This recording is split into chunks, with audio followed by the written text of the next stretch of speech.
चलिए स्टार्ट करते हैं। हम लोग जो है सुप्रीम कोर्ट के बारे में मतलब यानी केंद्रीय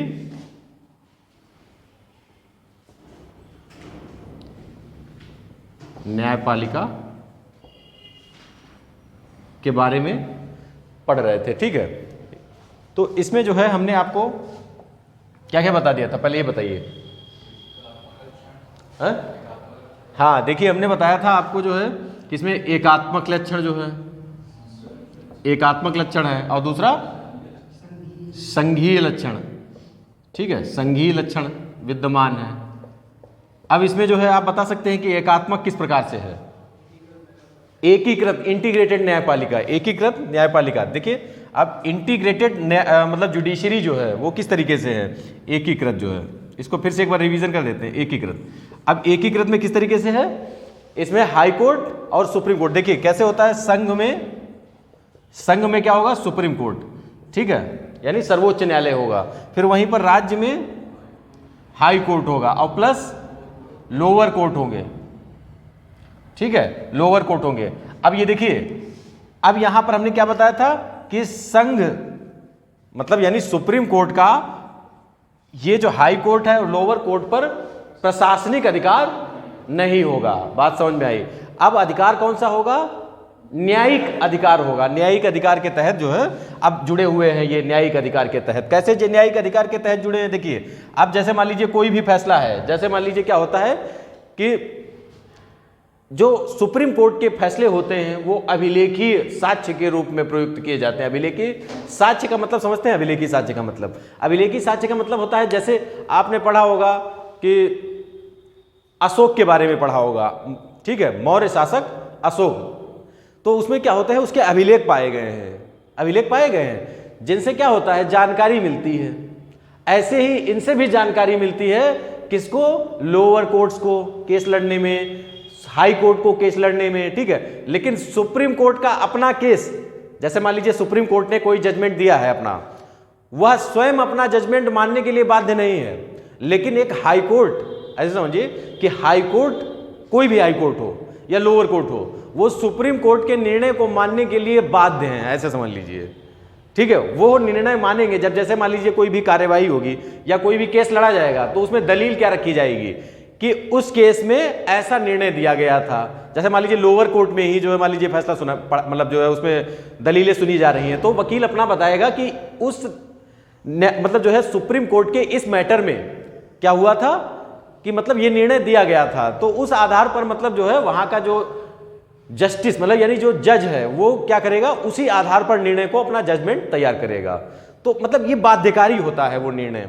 लेकिन वहीं पर जो है अगर सुप्रीम कोर्ट अपना, जैसे मान लीजिए कोई निर्णय दे चुका है, फिर दोबारा अगर मान लीजिए वहां पर उसी के बेस पर चैलेंज किया जाए तो वो अपना निर्णय नहीं भी मान सकता है।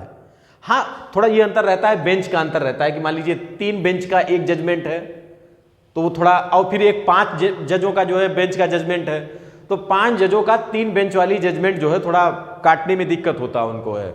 और अगर 3 जजों की बेंच थी और कोई फैसला सुनाया गया और वो 5 जजों की बेंच अब बैठी है, तो निर्णय पलट सकता है अपना, ठीक है, तो वो सर्वमान्य निर्णय होगा। इस तरीके से ये सिस्टम चलते हैं। यानी अब देखिए कहने का मतलब है कि यही इंटीग्रेटेड सिस्टम है। इंटीग्रेटेड सिस्टम क्या है कि जैसे ये स्वतंत्र होते हुए भी, जैसे हाई कोर्ट स्वतंत्र है, सुप्रीम कोर्ट स्वतंत्र है, फिर भी एक दूसरे का रेगुलेशन है एक दूसरे पर, ठीक है। जैसे क्या हो सकता है, एक और रेगुलेशन देखिए कि जैसे हाई कोर्ट का अगर कोई केस ऐसा फंस जाता है जिसमें वह सुप्रीम कोर्ट से अपनी राय मांगता है, सुप्रीम कोर्ट से वह अपनी राय मांग सकता है कि कैसे क्या इसका निर्धारण किया जाए इस केस का, तो उस फाइनली केस को क्या किया जाता है, सुप्रीम कोर्ट को ट्रांसफर किया जाता है और फाइनली वहां पर एक पूरा जो है रूपरेखा तैयार किया जाता है और उस जजमेंट को, मतलब एक जजमेंट वो सुनाया नहीं जाता, वहां पर है, वहां पर एक रूपरेखा तैयार की जाती है एक सिस्टम से और उसको फिर हाई कोर्ट को ट्रांसफर कर दिया जाता है।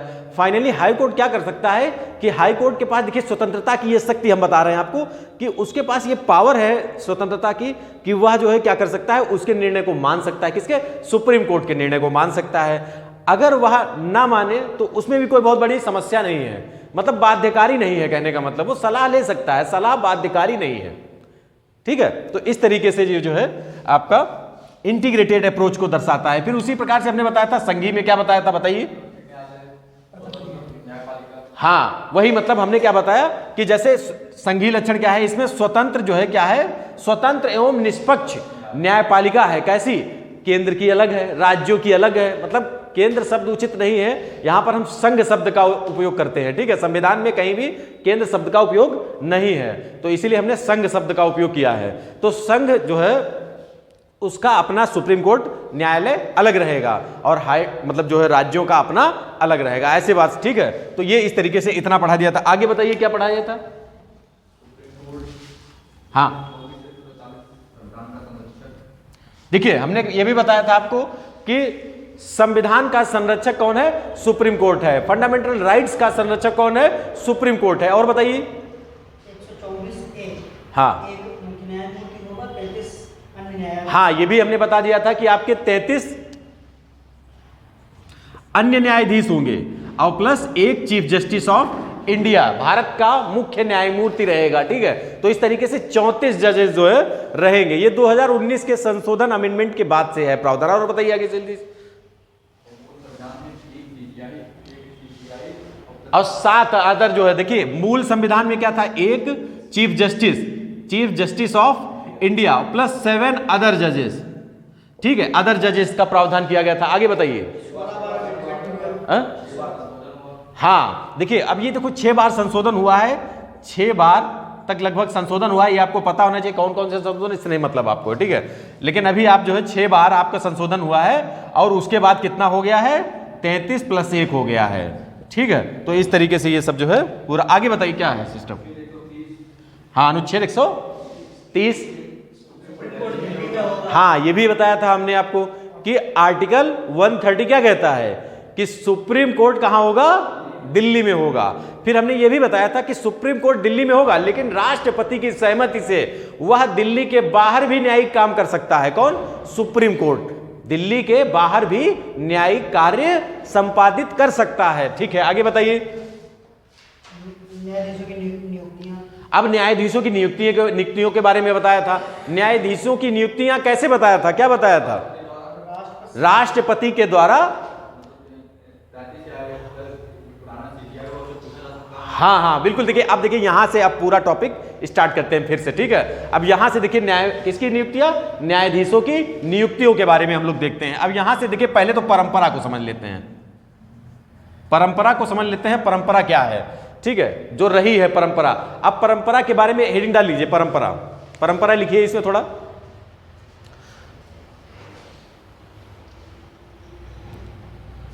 परंपरा में लिखेंगे सुप्रीम कोर्ट का वरिष्ठतम न्यायाधीश को, सुप्रीम कोर्ट के वरिष्ठतम न्यायाधीश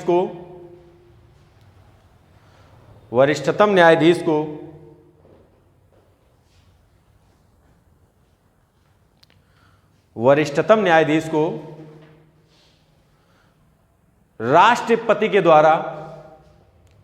राष्ट्रपति के द्वारा नियुक्त किया जाएगा, नियुक्त किया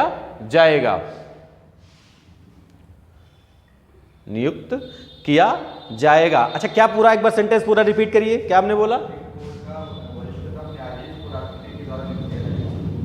सुप्रीम कोर्ट के वरिष्ठ न्यायाधीश को राष्ट्रपति के द्वारा नियुक्त किया जाएगा। हाँ, क्या नियुक्त किया जाएगा? CJI नियुक्त किया जाएगा, ठीक है।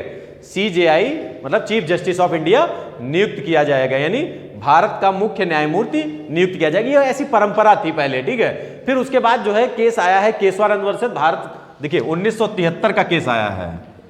ये देखिए कब की है, 1973 से पहले की परंपरा है, ये ध्यान रखिएगा थोड़ा, यही से पूरा कॉन्सेप्ट है, इसको समझते चलिएगा। आप जैसे देखिए 1973 का केस कौन सा है,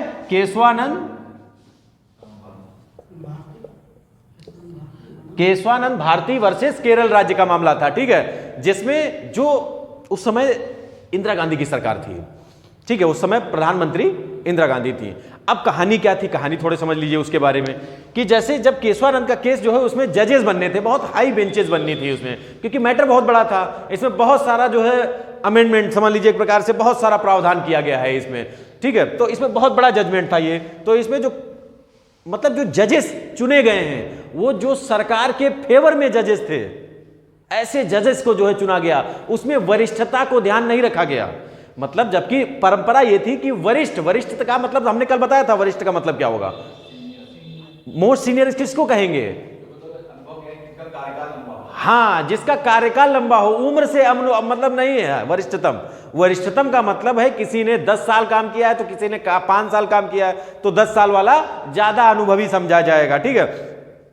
तो अब देखिए कहानी क्या हुई, अनुभव, देखिए वरिष्ठतम नहीं लिया गया, नए नए जज ले लिए गए जिनको अनुभव कम था और ज्यादा अनुभव वाले बैठे रहे। तो उसका कारण यह था कि जब जजों की नियुक्ति हुई, मतलब जो है जो चुने गए बेंच के लिए, तो फाइनली क्या हुआ कि जो जज सरकार के फेवर में थे, सरकार के पक्ष में थे, उन्हीं जजों को अपॉइंटमेंट किया गया, नियुक्त किया गया। तो इस आधार पर परंपरा का उल्लंघन हो गया वहां पर। बात समझ में आई कि उसी समय केशवानंद वर्सेस केरल राज्य के मामले में फिर फाइनली उस केस का मतलब जो है इसी केस से परंपरा का हनन हो गया। फिर उसके बाद देखिए जब परंपरा का हनन हो गया, अब उसके बाद समझिए, फिर उसके बाद 1982 का एसपी गुप्ता केस बनेगा, ठीक है। एसपी गुप्ता बनाम भारत संघ का मामला आएगा, ठीक है। एसपी गुप्ता, हाँ इसमें ऐसे लिख लीजिए, फिर एक बार साथ में थोड़ा थोड़ा लिखते भी चलिए, जितना पढ़ा है उतना लिखते चलिए। लिखिए 1973 लिखिए 1973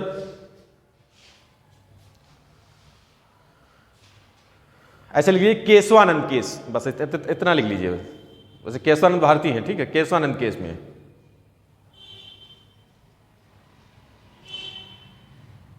केशवानंद केस में सीजेआई तथा अन्य जजों की नियुक्ति, CJI chief justice of India, CJI तथा अन्य जजों की नियुक्ति, अन्य जजों की नियुक्ति या अन्य न्यायाधीशों की नियुक्ति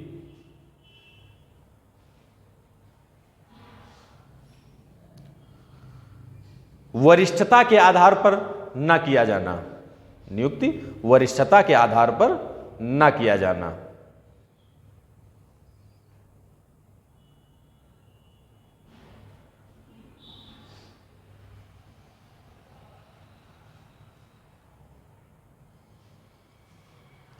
ठीक है, इतना हो गया। अब एसपी गुप्ता का केस समझते हैं। देखिए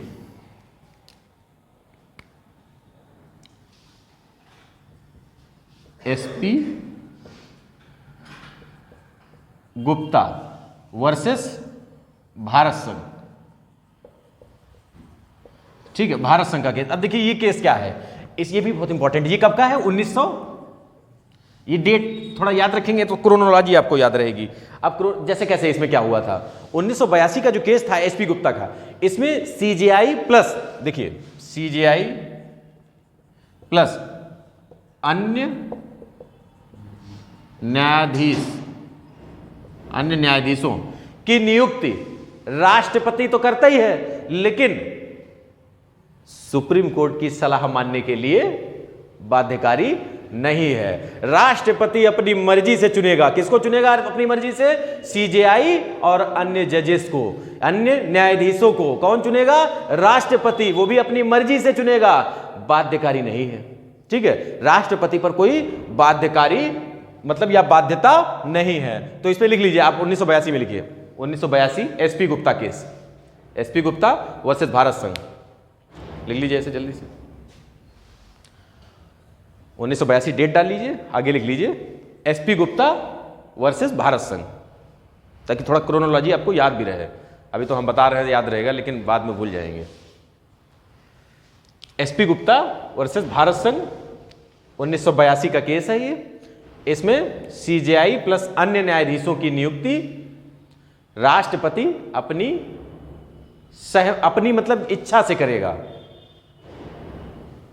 सुप्रीम कोर्ट का निर्णय बाध्यकारी नहीं। अपने हिसाब से लिख लीजिएगा इसको जल्दी से।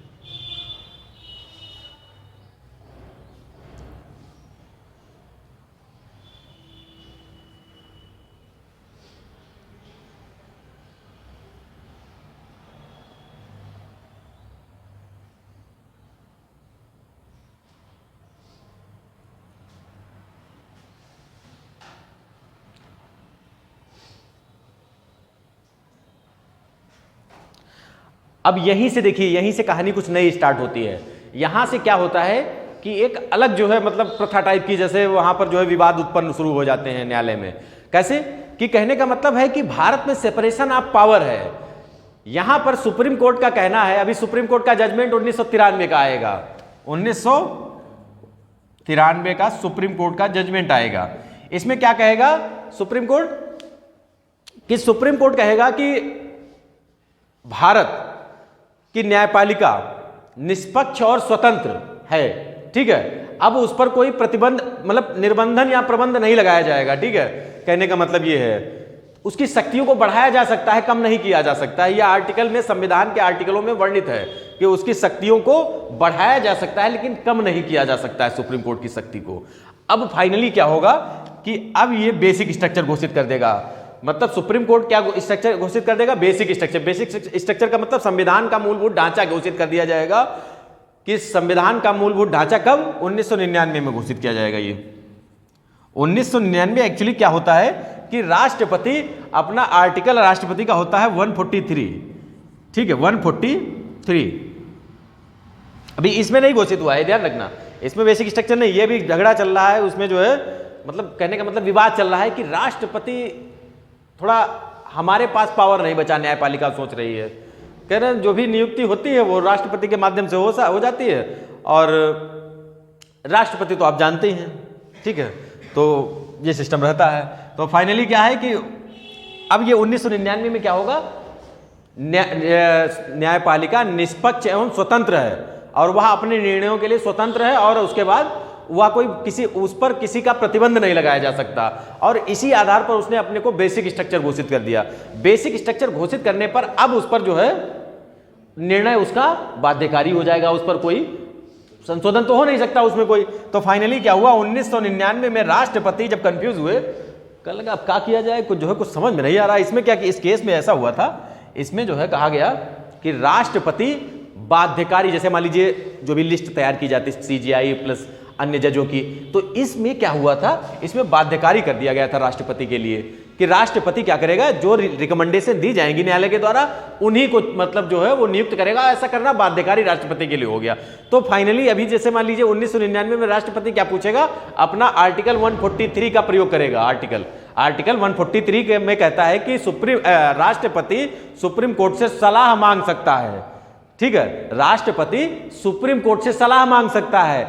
ऐसी सलाह न राष्ट्रपति के लिए बाध्यकारी है और न सुप्रीम कोर्ट देने के लिए बाध्य है। ये ध्यान रखना। अभी अयोध्या जो जैसे जो अयोध्या वाला मामला था राम मंदिर, उसमें ऐसा हुआ था, राष्ट्रपति ने राय मांगी, सुप्रीम कोर्ट ने कहा हम नहीं दे पाएंगे राय, इसमें ये बहुत जटिल कहानी है, हम नहीं दे पाएंगे। तो कुल मिलाकर अयोध्या वाले मामले में इसी तरीके से हुआ था। तो ये क्या है कि 1999 में जब पूछा तो उनकी जो है कुछ दायरे बताए गए, किस तरीके से आप नियुक्ति करेंगे, क्या नहीं करेंगे, वो अभी बताएंगे। आप क्या करिए, ये 1993 में लिखिए, 1993 लिखिए, 1993 सुप्रीम कोर्ट का फैसला, 1993 सुप्रीम कोर्ट का फैसला, इसी में कॉलेजियम आया है, ठीक है। 1993 में सुप्रीम कोर्ट का फैसला, न्यायाधीशों की नियुक्ति, न्यायाधीशों की नियुक्ति, न्यायाधीशों की नियुक्ति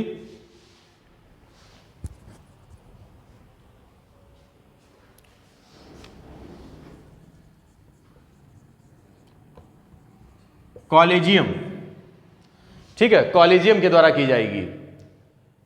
न्यायाधीशों की नियुक्ति कॉलेजियम के द्वारा गठित, या मतलब जो है न्यायाधीशों की नियुक्ति कॉलेजियम द्वारा की जाएगी। कॉलेजियम में बताएंगे कॉलेजियम क्या होता है, पहले लिख लीजिए कॉलेजियम। कॉलेजियम की लिखिए, आगे लिखिए, कॉलेजियम की सिफारिश, कॉलेजियम की सिफारिश राष्ट्रपति के लिए बाध्यकारी होगी। कॉलेजियम की सिफारिश राष्ट्रपति के लिए बाध्यकारी होगी।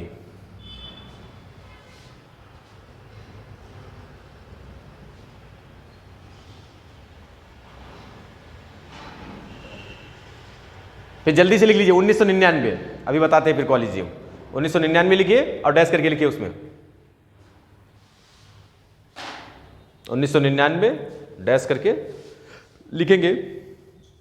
आर्टिकल राष्ट्रपति ने आर्टिकल 143, राष्ट्रपति ने आर्टिकल 143 का प्रयोग करते हुए 143 का प्रयोग करते हुए सुप्रीम कोर्ट से राय मांगने के सुप्रीम कोर्ट से राय मांगने के सुप्रीम कोर्ट के राय मांगने के अंतर्गत स्पष्टीकरण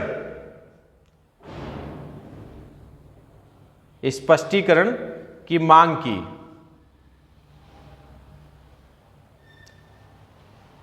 स्पष्टीकरण की मांग की नियुक्ति संबंधी, ब्रैकेट में लिख लीजिए नियुक्ति संबंधी, मतलब नियुक्ति संबंधी कैसे नियुक्ति की जाएगी, तो इसका स्पष्टीकरण राष्ट्रपति ने मांगा कि हम किस तरीके से अब नियुक्ति करेंगे, तो ऐसा स्पष्टीकरण मांगा गया।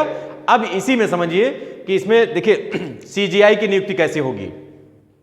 सीजीआई की जो नियुक्ति होगी उसके लिए कॉलेजियम बनाया जाएगा, ठीक है। अब कॉलेजियम होगा तो इसके लिए जो कॉलेजियम होगा वो सीजीआई के लिए सीजीआई और अन्य क्या चीज सीजीआई होता है पुराना वाला, 2 या 3 न्यायाधीश होते हैं। नहीं तो कॉलेजियम, अच्छा हाँ कॉलेजियम, हाँ कॉलेजियम का भी बताते कॉन्सेप्ट। हम सोचा आप बता रहे हैं एक सीजीआई होता है और 2-3 और होते हैं, तो 2-3 नहीं 33 होते हैं, हम ये बताना चाहते थे, ठीक है। तो ये बात सही है। अब देखिए यहाँ पर देखिए ये अदर में देखिए कैसे, अदर में मतलब अदर जजेस जो नियुक्ति की न्यायाधीश जो नियुक्त होंगे, तो ये देखिए अब इनका क्या होगा, इसमें जो है सीनियर मोस्ट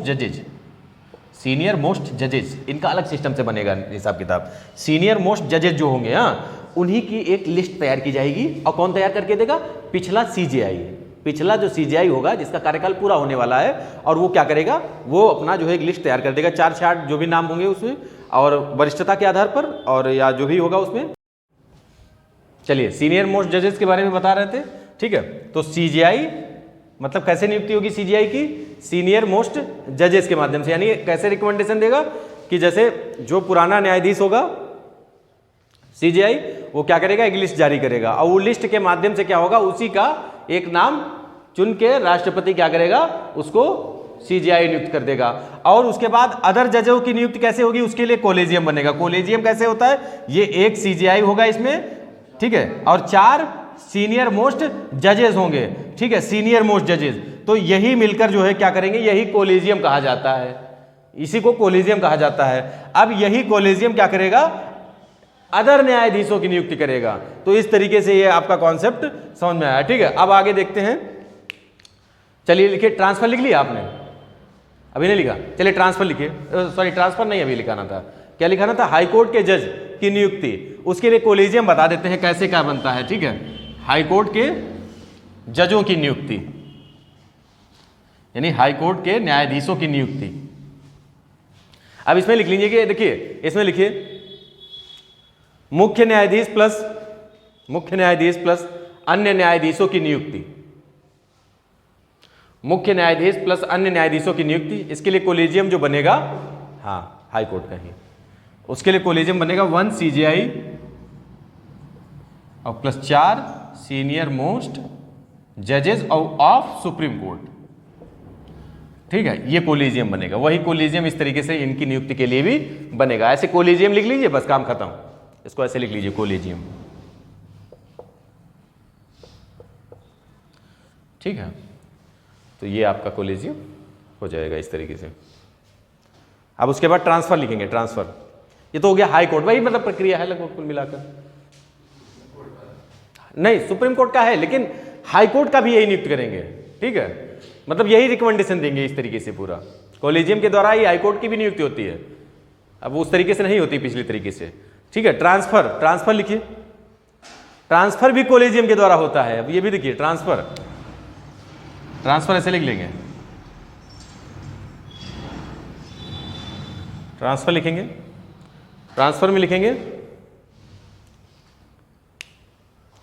सीजीआई, इसी में लिख लीजिए सीजीआई, वही मतलब ये वाला, यही है collegium, CJI plus 4 senior most जजेस ऑफ सुप्रीम कोर्ट। ये होता ट्रांसफर जो किया जाता है इधर से उधर। इसमें कैसे ट्रांसफर होगा, इसमें देखिए थोड़ा एक राय जुड़ जाएगी, ट्रांसफर में ये लिख लेना, और प्लस जो मुख्य न्यायाधीश होगा हाई कोर्ट का उससे राय मांगी जाएगी कि किसको कहां ट्रांसफर करना है। ये राय इस तरीके से मांगी जा सकती है, ठीक है। तो हाई कोर्ट के मुख्य न्यायाधीश, चीफ जस्टिस, ठीक है, जो मुख्य न्यायाधीश होगा उसी से जो है क्या होगा, लेकिन इसके लिए भी कोलिजियम व्यवस्था है ट्रांसफर के लिए। अब एक केस देखिए, अब समझिए पूरी बात को, एक और केस बनेगा अभी देखिए क्या चल रहा है सिस्टम, अभी वही चल रहा है। राष्ट्रपति के लिए बाध्यकारी है कोलिजियम की राय मानना, कोलिजियम की डिस्कशन या राय मानना राष्ट्रपति के लिए बाध्यकारी है। अब लेकिन अब यहां पर कहानी देखिए, अभी 2014 में एक विवाद देखिए, क्योंकि अभी क्या होगा कि एक बिल पास किया जाएगा 14 में, NJAC, ठीक है, लिखिए NJAC, ये 2014 का है। फुल फॉर्म लिखना चाहे तो लिख सकते हैं, फुल फॉर्म लिख लीजिए, national judicial appointment commission.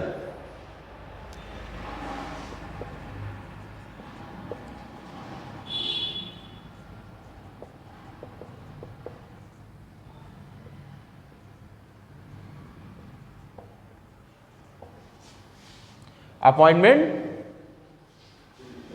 Commission, हाँ बिल्कुल सही है, ठीक है।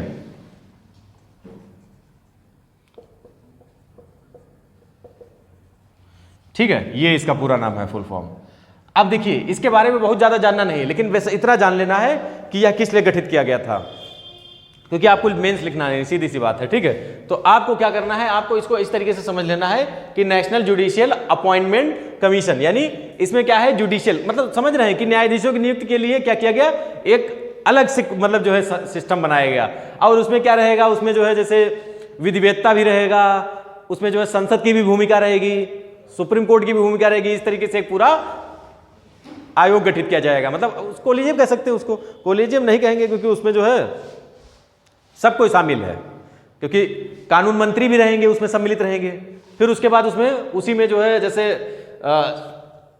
न्यायाधीश भी नियुक्त उसमें रहेंगे। कहने का मतलब जो है एक ऐसा सिस्टम बनाया गया जिसमें संसद प्लस सुप्रीम कोर्ट, ठीक है, मिलकर बनाएंगे। जबकि कहानी क्या है, सुप्रीम कोर्ट अपना अलग जो है अपना सिस्टम रखना चाहता है।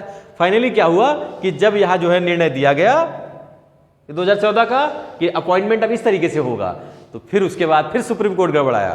फिर सुप्रीम कोर्ट ने कहा कि आप हमारी निष्पक्षता, न्याय मतलब स्वतंत्रता का हनन कर रहे हैं आप हमारी। हम स्वतंत्र हैं, यह हमारा बेसिक स्ट्रक्चर है, हम स्वतंत्र हैं, यह हमारा बेसिक स्ट्रक्चर है, यानी मूलभूत ढांचा है संविधान का। तो फिर उसके बाद 2015 में फैसले को पलट दिया गया, 2015 में फिर से फैसले को पलट दिया गया। तो ये ध्यान रखना है आपको, ठीक है। इस तरीके से ये जो है एक एक्टिविटी हुई थी, जिसके बारे में आपको बस इतना पता होना चाहिए। ये आपने लिख ही लिया होगा, NJAC 2014 में बना था, ठीक है, और यह अपॉइंटमेंट के लिए बना था, नियुक्तियों के लिए बना था, लेकिन इसमें कुछ बहुत ज्यादा नहीं, बस इतना पता होना चाहिए। और फिर 2015 में सुप्रीम कोर्ट के, इसमें लिख लीजिए, सुप्रीम कोर्ट के द्वारा 2015 में इसके फैसले को रद्द कर दिया गया, और वो भी बेसिक स्ट्रक्चर का हवाला देते हुए, बेसिक स्ट्रक्चर का हवाला देते हुए।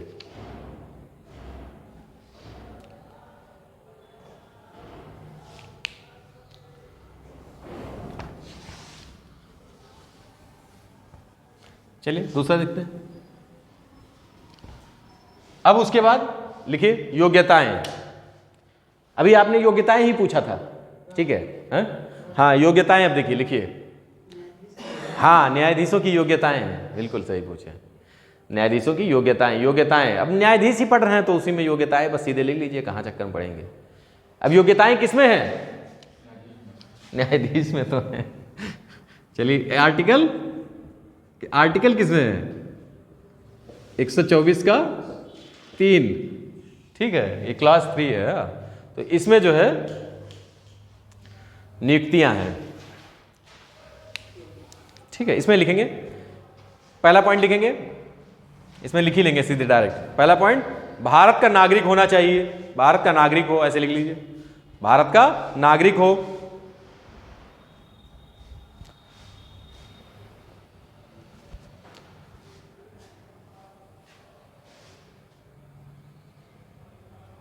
फिर लिखेंगे, दूसरा लिखेंगे, किसी हाईकोर्ट में, किसी हाईकोर्ट में, किसी हाईकोर्ट में 5 वर्ष, किसी हाईकोर्ट में 5 वर्ष के लिए न्यायाधीश रहा हो, 5 वर्ष के लिए न्यायाधीश रहा हो,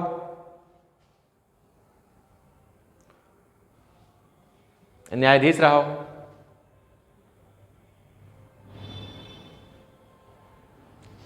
या तीसरा पॉइंट अब लिख लीजिए, या मतलब करके फिर तीसरा पॉइंट लिख लीजिए। तीसरा पॉइंट, किसी हाईकोर्ट में कम से कम, किसी हाईकोर्ट में कम से कम, किसी हाईकोर्ट में कम से कम 10 वर्ष तक, 10 वर्ष तक, 10 वर्ष तक अधिवक्ता रहा हो, अधिवक्ता रहा हो। अब चौथा लिख लीजिए, या राष्ट्रपति की राय में, या राष्ट्रपति की राय में, राष्ट्रपति की राय में पारंगत विधिवेत्ता हो, पारंगत विधिवेत्ता हो। विधिवेत्ता का मतलब समझते हैं, जिसको अच्छी जानकारी हो विधि के बारे में, कानून, लॉज वगैरह के बारे में, ठीक है, तो वही विधिवेत्ता होता है। कार्यकाल लिख लीजिए, हेडिंग नहीं डालिए, कार्यकाल।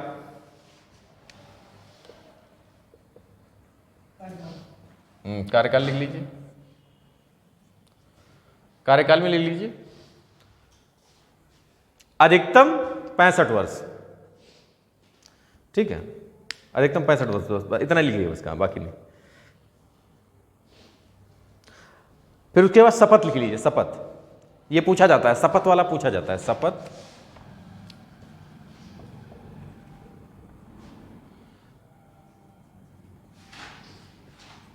शपथ लिख लीजिए, इसमें लिखिए, शपथ में राष्ट्रपति के समक्ष, राष्ट्रपति के समक्ष,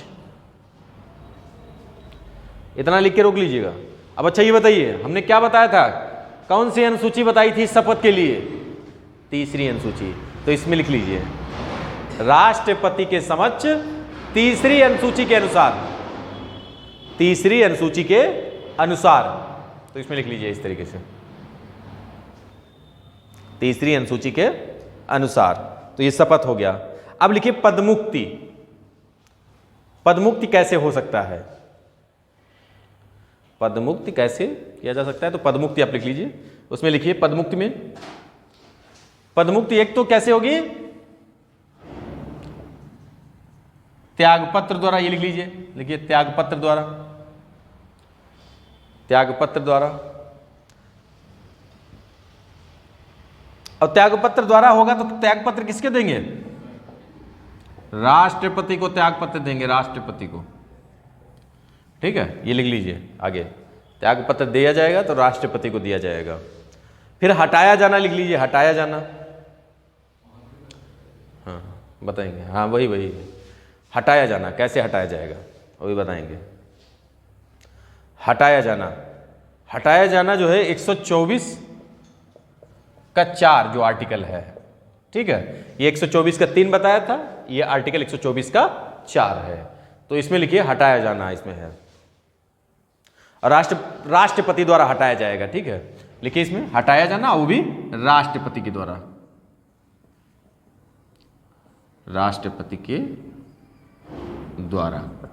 तो इस तरीके से ये लिख लीजिए, राष्ट्रपति के द्वारा हटाया जाएगा, ठीक है। और कैसे हटाया जाएगा राष्ट्रपति के द्वारा? संसद द्वारा प्रस्ताव पारित करके, संसद द्वारा क्या किया जाएगा, इसमें लिख लीजिए, ऐसे लिख लीजिए, देखिए राष्ट्रपति के द्वारा हटाया जाएगा, ऐसे लिख लीजिए, राष्ट्रपति के द्वारा, नीचे ऐसे करके पॉइंट बनाइए, ऐसे करके डैश करके, संसद में प्रस्ताव पारित करके, संसद में प्रस्ताव पारित करके, और वो भी विशेष बहुमत द्वारा, संसद में प्रस्ताव पारित करके विशेष बहुमत द्वारा। अभी सिंपल मेजोरिटी, स्पेशल मेजोरिटी, ये सब बताएंगे, ठीक है।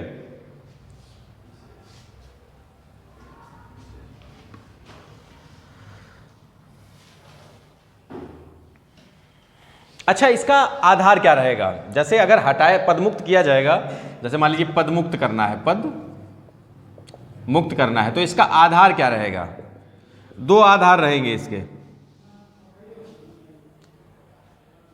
पहला आधार लिखेंगे असमर्थता, आधार लिख लीजिए असमर्थता।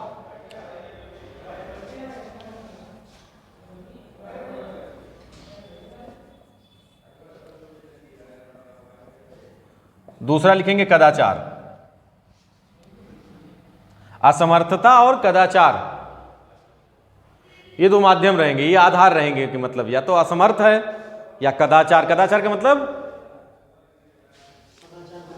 सदाचार नहीं है, बस सीधी सी बात है, कदाचार हो जाएगा, ठीक है। मतलब संविधान की हद में न रहना, ऐसी स्थिति कदाचार, या किसी के साथ दुर्व्यवहार करना, ठीक है, तो कदाचार ये हो जाता है।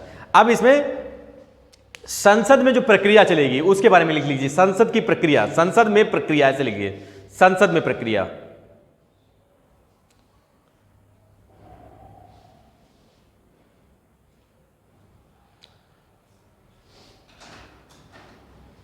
इसमें लिखिए संसद को विधि बनाने का अधिकार है। संसद को विधि बनाने का अधिकार, संसद को विधि बनाने का अधिकार, और नीचे लिख लेंगे संसद को विधि बनाने का अधिकार, और फिर नीचे लिखेंगे न्यायाधीश जांच अधिनियम।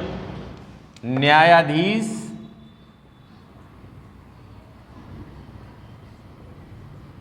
जांच अधिनियम, ठीक है। ये कब का अधिनियम है? तो 68 का है, 1968। न्यायाधीश जांच अधिनियम 1968 का है, ठीक है। तो अब ये देखिए संसद के पास अधिकार है कि कोई भी विधि बना सकती है उसके लिए, तो उसके लिए बनाया है, मतलब जो है इस पर। अब इसमें कैसे, इसी के माध्यम से मतलब जो महाभियोग है वो चलेगा, कैसे चलेगा? अब सबसे पहले तो देखिए क्या होगा कि लोकसभा में कितने और राज्यसभा में कितने सदस्य के हस्ताक्षर होंगे। देखिए अब यहां पर समझिए,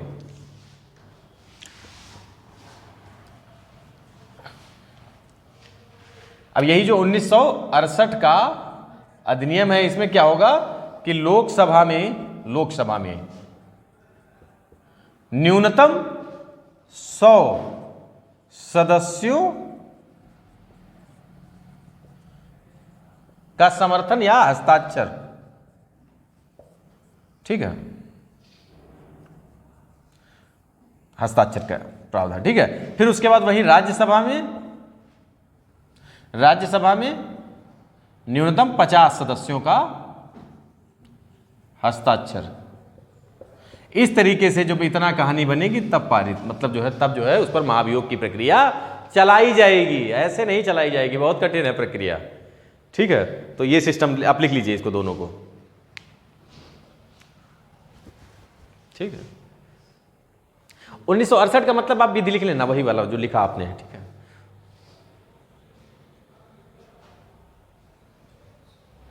फिर लिखेंगे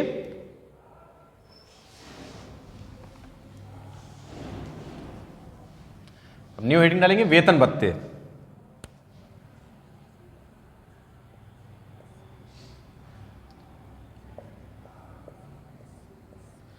अब वेतन भत्ते देखिए कैसे क्या मिलेंगे, पहले लिख लीजिए जल्दी से।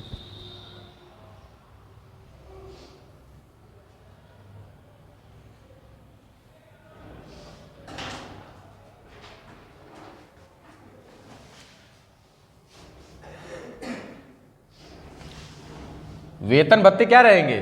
देखिए संसद द्वारा निर्धारित किया जाएगा, संसद द्वारा निर्धारित किया जाएगा कि वेतन क्या रहेगा, भत्ते क्या रहेंगे। और देखिए वेतन भत्ते में ही समाहित क्या क्या रहेगा, देखिए ध्यान रखिएगा। इसी में पेंशन, और वो भी वेतन भत्ता कहां से आएगा? संचित निधि से, कंसोलिडेटेड फंड से आएगा। संचित निधि का प्रावधान किस आर्टिकल में है, पहले बताइए हमको। आर्टिकल 266, 267 में आकस्मिक निधि। ठीक है, तो ये याद हो जाएगा, धीरे धीरे याद हो जाएगा, टेंशन नहीं लेना है, अभी वो सब धीरे धीरे याद होगा। अभी देखिए, अभी बस हमारी बातों को सुनना है अभी केवल। जैसे किसमें कंसोलिडेटेड फंड है, संचित निधि किसमें है? 266 में है। ठीक है, और तो इस तरीके से देखते हैं आगे। ठीक है, संसद द्वारा क्या होगा, निर्धारित किया जाएगा वेतन भत्ते। और फाइनली क्या होगा, देखिए टाइम कितना हो गया? 11:17 मात्र, चलिए ठीक है, अभी जाना तो नहीं है, अभी देखिए पढ़ लीजिए पूरा, फिर उसके बाद जाएंगे। देखिए, संसद द्वारा निर्धारित करे जाएंगे, और इसमें क्या क्या होगा? आवास, पेंशन, कर्मचारी जो इनके इसलिए लगेंगे कर्मचारी, वो सब इनके रहेगा, ऐसे समझ लीजिए। सब खर्चा जो है इनको मिलेगा, और कहां से मिलेगा? कंसोलिडेटेड फंड से मिलेगा, संचित निधि से मिलेगा। ठीक है, तो संचित निधि पर आधारित है इनका वेतन भत्ते। ये क्वेश्चन पूछा जाता है कि मतलब जो है सीजेआई या न्यायाधीशों का वेतन कहां से आता है? तो संचित निधि से मिलता है। जैसा राष्ट्रपति है, अटॉर्नी जनरल है, कंट्रोलर ऑडिटर जनरल है, ठीक है, ये सब कहां है? सबका जो है कहां से आता है? संचित निधि से आता है। ठीक है, तो ये इस तरीके से पूरा जो है आपको। अब चलिए हो गया, वेतन भत्ते हो गया। अब ठीक है, लिख लीजिए, वेतन भत्ता लिखा कुछ इसमें, लिखिए इसमें, संसद द्वारा निर्धारित संचित निधि से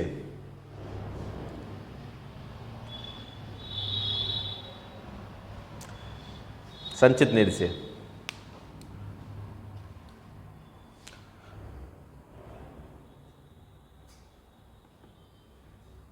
देखिए कुछ चीजें और हैं जिनको समझिए थोड़ा थोड़ा।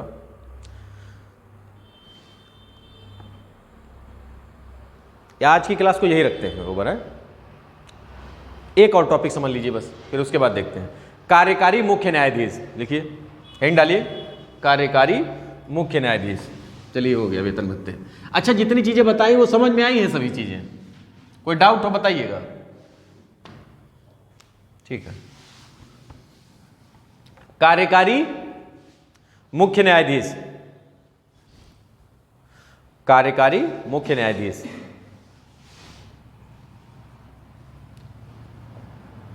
कार्यकारी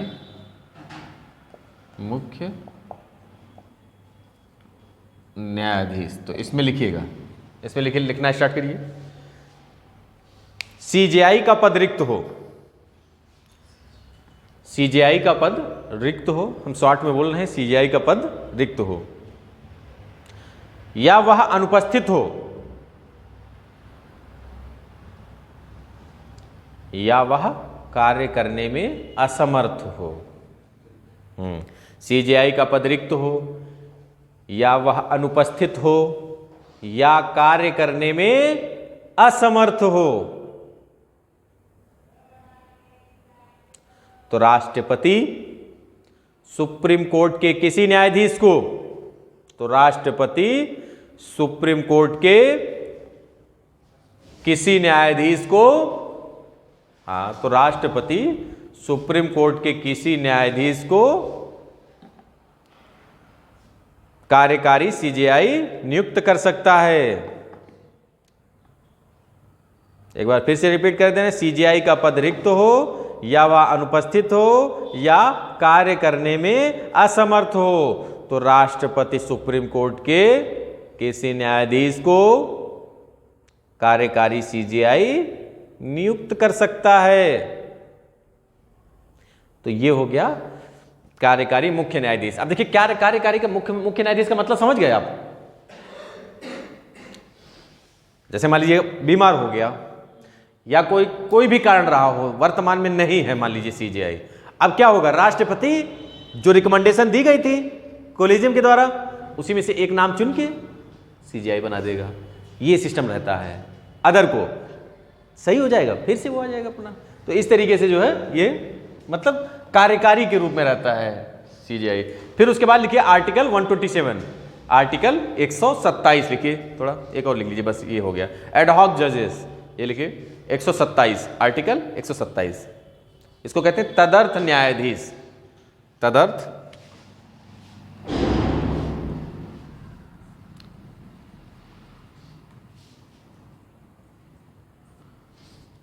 आर्टिकल 127, ठीक है, आर्टिकल 127। एडहॉक, एडहॉक ऐसे लिख लीजिए, एडहॉक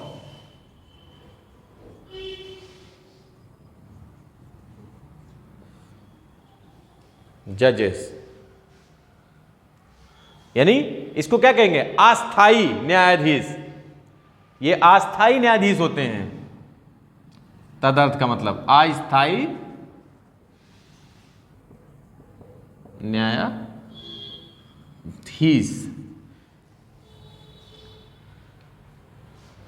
तदर्थ हो सकता है आप ना समझ पाए, तो इसलिए हमने ये लिख दिया आपको अस्थाई न्यायाधीश।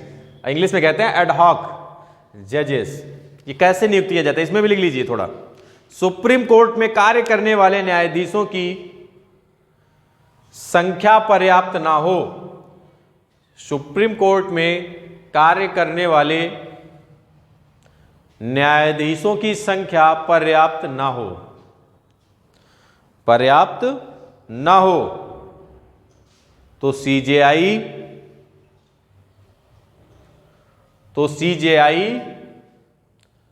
सीजेआई राष्ट्रपति की पूर्व सहमति से, राष्ट्रपति की पूर्व सहमति से किसी हाई कोर्ट के न्यायमूर्ति, किसी हाई कोर्ट के न्यायमूर्ति से, किसी हाई कोर्ट के न्यायमूर्ति से, हाई कोर्ट के न्यायमूर्ति से परामर्श करने के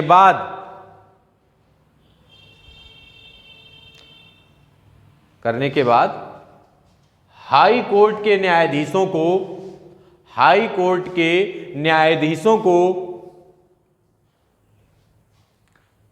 हाई कोर्ट के न्यायाधीशों को सुप्रीम कोर्ट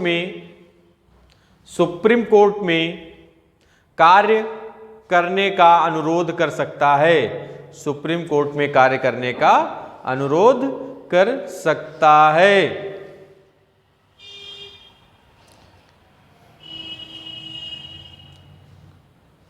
कार्य कर सकता है। तो इस तरीके से आज इतना ही रखते हैं हम लोग। अगली लेक्चर में हम लोग सभी लोग आगे का पढ़ेंगे, ठीक है।